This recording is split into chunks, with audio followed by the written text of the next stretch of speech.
खऱ्या अर्थानं डोक्यावर आभाळ कोसळलं होतं. दादा लांड्याला बड्या करून घराचा चरितार्थ कसा तरी चालवित होते. आईचं माहेर जवळच 2 मैलावर त्यांची शेती भाती होती. चुलत आजोबा धावत आले. आईनं पुन्हा लग्न करावं हा आजोबांचा हट्ट.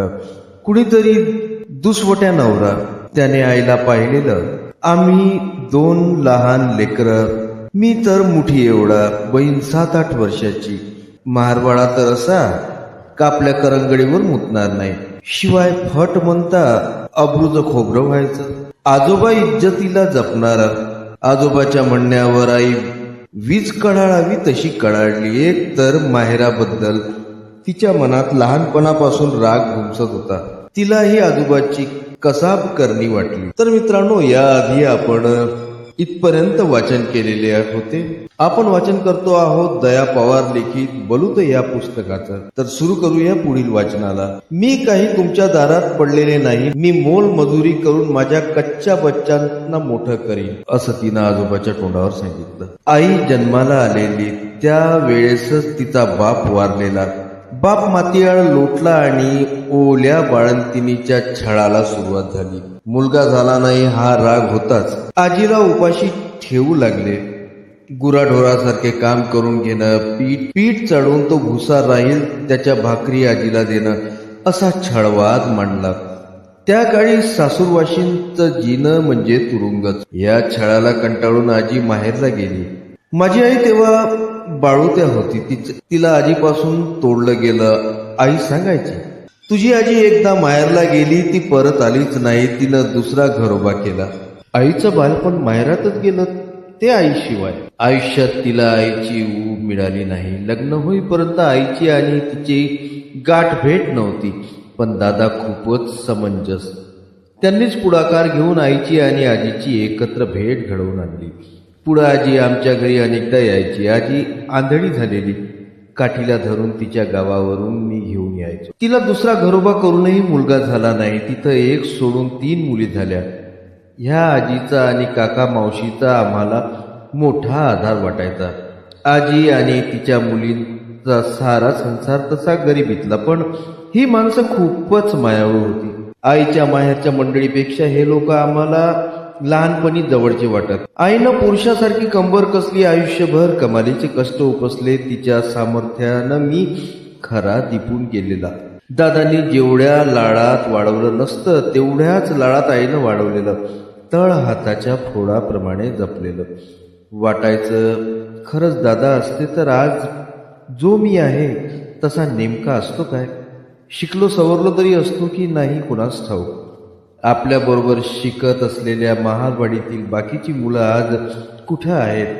आईनं जो त्याग केला त्यामुळं तर ह्या खाचरातून वर निघण्याची उर्मी मनात तरारून फुटली. दादाची वाट ती आपली वाट नाही.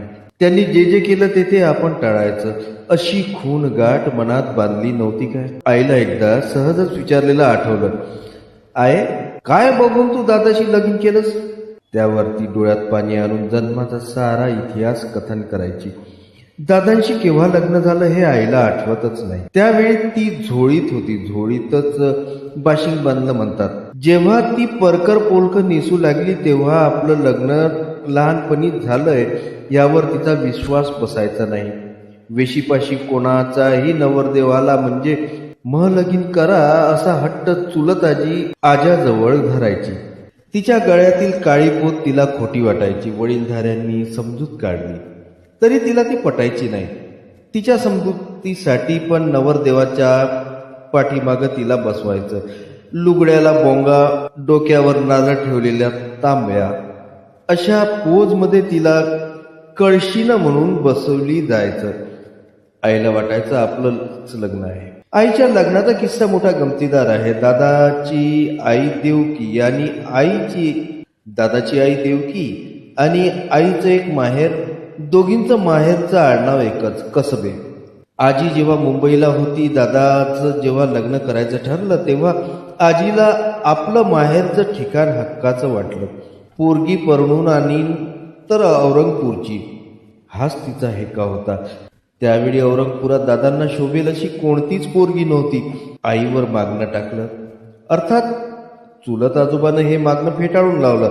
आमच्या गावचं नाव त्याच्या लेखी खूपच बद्दू झालेलं. मवाल्याचं धामणगाव असंच ते म्हणत. महारवाड्यातील जवळजवळ सर्वच मुंबईला सर्वांना ना शेत ना शिवार, थोडीफार जमीन असली तर शेती करण्याच्या नावानं बोल. जवळजवळ सारे दारू ताळी जुगारी अखंड बुडलेले. कुणी एखादा मुंबईवाला गावी आला तर अप टू डेट यायचा, पण परत जाताना कफल्लक झालेला असायचा. गावातील मराठा मंडळी जवळच्या वस्तू गहाण ठेवून त्यांना गाडी भाड्याला पैसे देत. गावची मराठा मंडळी ही मौल्यवान वस्तू गहाण ठेवण्यास टपून बसलेली.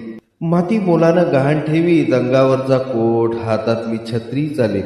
तेव्हा अशा उधळ्या गावात लेख द्यावी आणि भेटायची शिराणी व्हावी ही अवस्था. पण आजी तशी मागे हटणारी नसे. ती महारवाड्यातून उठते, ती गावात जाते, तिथं जाऊन पाटलापुढं गराणा मांडते. मी तुमच्या गावची लेकबाळ, तुमच्या गावची सून मला पाहिजे, माझा तो हक्कच आहे. आजा आजीला चावडीवर बोलवण्यात आलं.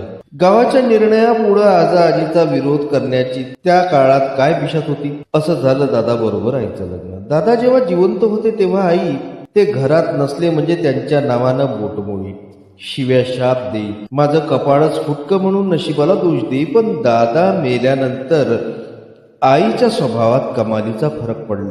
आईच्या स्वभावात कमालीचा फरक पडत चाललेला.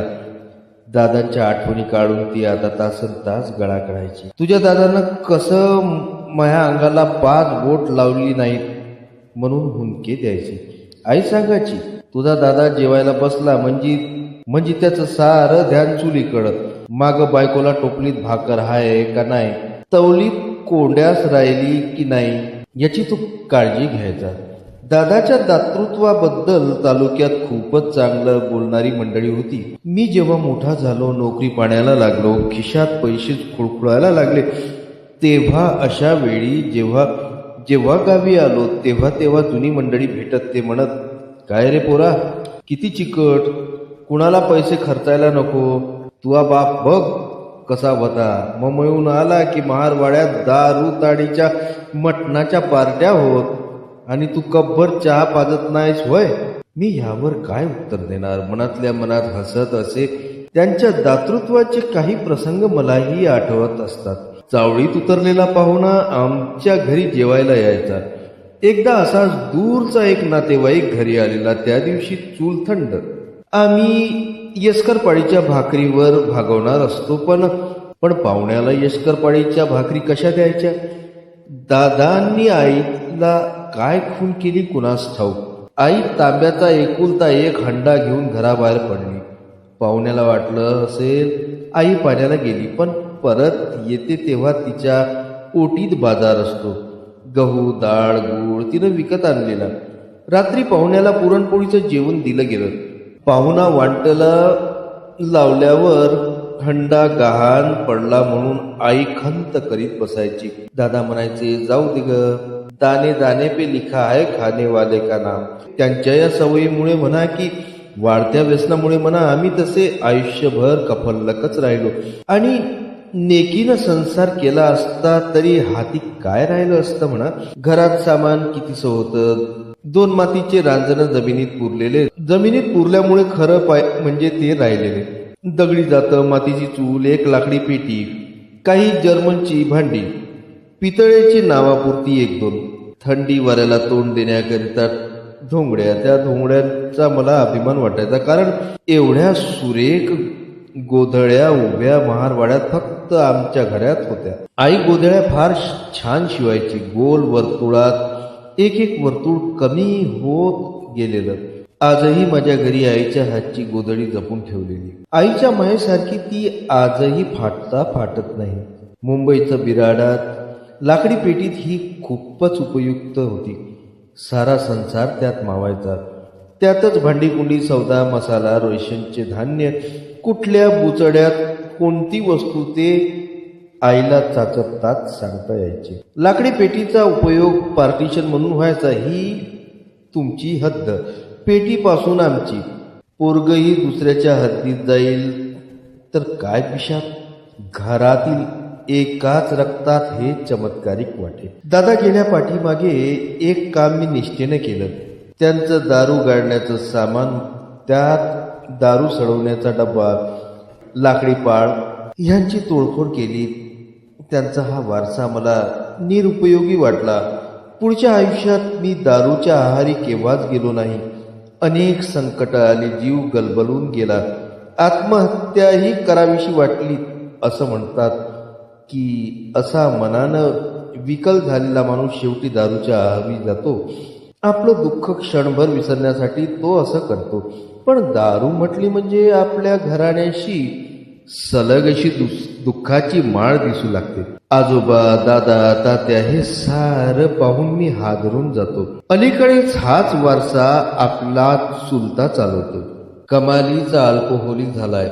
त्याला परावृत्त करण्यात मी अपयशी झालोय. म्हणजे मी दारू शिवत नाही असं नाही. थोरा मोठ्यांच्या मांडीला मांडी लावून अलीकडेच मी बसतोय. त्यांच्या नादाने एखादा पेग मी घेतो. पण खरं सांगू का, पिण्यापेक्षा समोर ठेवलेले पदार्थ खाण्यावरच माझा जादा लक्ष असते. एक काळ असा होता की दारू आपल्यास गिळंकृत करील ही भीती होती. पण आज तसं काही वाटत नाही. जीवनाची आतून जी झिंग चढली ना, तिच्या नशेपुढे ही नशा खूपच फालतू वाटते. घरातील सामानाबद्दल, दादांच्या सर्व वस्तूबद्दल काही अशी घृणा नव्हती. ते वाजवीत असलेले कांड मनात पासून आवडायचे. ते बराच काळ भिंतीवरच्या खुंटीवर होतं. एकांतात त्यातील सूर मला ऐकू यायचे. वाजवता मात्र कधीच आलं नाही. दादांचा हा दुर्मिळ ठेवा हातातून गेला याचं दुःख होतं. दिवसेंदिवस पुस्तकी होत चाललो. महारवाड्यातून जाणीवेच्या पातळीवर दूर जाऊ लागलो. या सगळ्या आठवणीचे साल नक्की सांगता येणार नाही. पण स्वातंत्र्याची जलेबी 4थीच्या वर्गात मिळाल्याची आठवण आहे. भारत मातेचा पुतळा असलेला चकचकीत बिल्ला वर्गात मिळाला. छातीवर अभिमानानं मिरवत होतो. पण स्वातंत्र्य मिळालं म्हणजे नेमकं काय झालं, जीवनात तसा कोणता बदल झालेला आठवत नाही. गावातील पुढाऱ्यांची भाषणे शाळेत झालेली, ते जे काही बोलत होते ते टाळक्यात शिरत नव्हतं. वर्गात तसा मी चुणचुणीत. मुंबईहून वाकड्या नळाचं पाणी पिऊन आलेलो. शाळेत कुणी सुपरवायझर आला तर धीटपणे उभे राहून त्याच्या प्रश्नाचं मीच उत्तर द्यायचो. कविता चांगल्या सुरात गायचो. शाळेत माझा गणित विषय मात्र कच्चा. कुठल्या तोटीतून पाणी कुठल्या हौदात गेलं हे काळ काम वेगाचं गणित डोकं खाजवूनही कळायचं नाही. भाषा, इतिहास हे विषय म्हणजे हातचा मळ. 4थीत मी धरून तशी 5 मुलं. अंगकाठीनं मी एकटा किरकोळ, बाकीचे मुलं धष्टपुष्ट. भगवंत आवरी तर उंच धडंग गोरापान. एका बुक्कीत मला खाली बसवील असा हा पण वागायचा माझ्याशी प्रेमळ. गणितात वार्षिक परीक्षेला मी नापास झाला होतो. बाकीची मुलं तालुक्याच्या गावी शिकायला जाणार. ह्याला एकट्यालाच इथं कशाला ठेवा असा सुज्ञ विचार मास्तरांनी केला असावा बहुधा. बळबळ ग्रेस मार्क देऊन मला पुढच्या वर्गात ढकललं. मला पुढे शिकावं की नाही हा प्रश्न बहुधा आईपुढे असायचा. महारवाड्यातील उमा आजाचा आईला सल्ला, सकू काय लेपोराले साड धाडतेस, आपण का वामन आहोत. फिरलं गल्लो गल्ली अन खाईल डल्ली डुल्ली, नाहीतर जाईल गुराकडे, तेवढीच राखोळी येईल, होईल तुला मीठ मिरचीला. आईनं उमा आजाचा सल्ला मानला नाही. आपल्या मुलाला शिकवायचं, मोठा साहेब करायचं ही उर्मी तिला त्या काळी कोणी दिली असाय बरं. बाबासाहेब म्हणत, महारांच्या बाईला मुलासंबंधी डोहाळे कोणते लागतात, तो पिऊन व्हावा किंवा शिपाई व्हावा, पण ब्राह्मणाच्या बाईला डोहाळे लागतात आपला मुलगा कलेक्टर व्हावा. असे डोहाळे महारायांना का बरं लागू नयेत. ह्या भाषणाचा तर आईवर नकळत परिणाम झाला नसावा ना. मी तालुक्याच्या गावी शाळेत जाऊ लागलो. सकाळ संध्याकाळ 3 मैलाची रपेट करू लागलो. उमा आजावरून आठवलं. जसं आठवलं तसं एक लक्षात आलेलं, उमा आजा म्हणजे आमच्या घराण्याच्या 5वीला पुजलेला. तसा आम्ही काही त्याचा कधी बांध घेतलेला नव्हता, पण असते एकेकाची सवय काळ्या घालायची. कोणाचं बरं चालत असेल तर याच्या पोटात दुखू लागलं. उमा आज्याचाही तसाच स्वभाव. असं असलं तरी उमा आज्याचा द्वेष वाटायचा नाही, मोठं कुतूहल वाटायचं. एकतर तो भूताखेत्याच्या गोष्टी सांगायचा, निळावंतीबद्दल बोलायचा. निळावंती वाचल्यानंतर पशुपक्ष्यांची भाषा समजते, माणसं थुंकीनं मारता येतात, असा काही बाई तो निळावंतीबद्दल बोलायचा. आपण तरुणपणी धोंडाळीवर सांबराच्या जंगलात निळावंती वाचायला गेलो आणि 5 फळाचा नाग कसा अवचित पुढ्यात येऊन फिसकारला हे तो अनेकदा न कंटाळता आम्हा पोरासुरांना निंबाच्या पाराखाली सांगे. ही निळावंती मात्र आपण त्याच्याकडे केव्हाच पाहिली नाही. पिवळ्या कागदाच्या रामायण महाभारताच्या पोथ्या मात्र त्याच्या घरात देव्हाऱ्यावर असायच्या. वाचण्यासाठी उर्मी यायची, पण तो हात लावून देत नसे. तर मित्रांनो, आजचे वाचन आपण इथेच थांबवूया. भेटूया परत पुढील भागात. आपणास जर माझी वाचनशैली, माझा हा उपक्रम आवडला असेल तर कृपया चॅनलला लाईक करा, सबस्क्राईब करा आणि शेअर करायला मात्र विसरू नका. धन्यवाद.